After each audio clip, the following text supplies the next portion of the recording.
Hi అండి. ఇది readymade పావడ. ఇది చూపించమంటే ఈ పావడ ఎంత పెద్ద నడువు వచ్చింది చూడండి. ఆ అమ్మాయికి అయితే సైజు 32 ఇంచులే ఉంది. 34 వచ్చినా ఓకే, కొంచెం అడ్జస్ట్మెంట్ ఉంది కాబట్టి. ఇది వచ్చిందంటే నేను తీసేసాను. ఇప్పుడు ఇలాంటివి ఇది ఎందుకు చూపిస్తున్నానంటే, చాలా మందికి ఇంత పెద్ద నడుము వచ్చేస్తుంది కదా, ఇదంతా కుట్టేసారు కదా, సైడ్ ఒక జాయింట్ వేసి సరిపోతుంది అనుకుంటారు.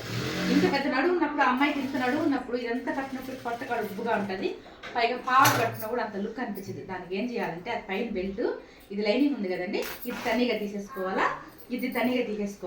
తీసుకున్న తర్వాత ఈ జాయింట్స్ ఉన్నాయి కదా, ఇక్కడ మధ్యలో అంతా ఈ కుట్లు వచ్చున్నాయి కదా, ఇలాగా కనిపిస్తున్నాయి కదా, ఈ లైన్స్ అంతా వచ్చినాయి కదా, ఈ లైన్స్ అంతా ఉన్నాయి కాబట్టి ఒక లెవెల్కి ఒక 15 ఇంచులు కానీ 15 ఇంచులు పెట్టుకొని సరిపోతుంది. 15 ఇంచులు కానీ 25 ఇంచులు పెట్టుకొని ఈ కుట్ల కాడ నుండి కొంచెం ఇంత 1 ఇంచుకి ఇట్లా క్రాస్గా ఇలాగా క్రాస్గా వచ్చి ఇక్కడ కనపట్టినా అంటే కింద గోలు ఉంటుంది, పైన నడుము దగ్గర చిన్న నడుము కూడా వస్తుంది.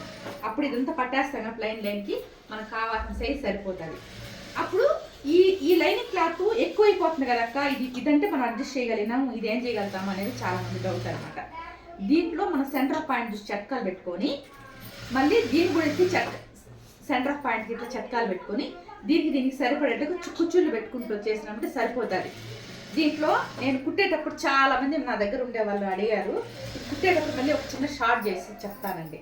అప్పుడు దీంట్లో ఫిట్ అయిపోతే నడుము ఎందుకు వస్తుంది, చిన్నది అవుతుంది, సెట్ అవుతుంది. ఇది అర్థమైతే చూడండి. నేను కుట్టేటప్పుడు కూడా మళ్ళీ ఒక షార్ట్ పెడతాను.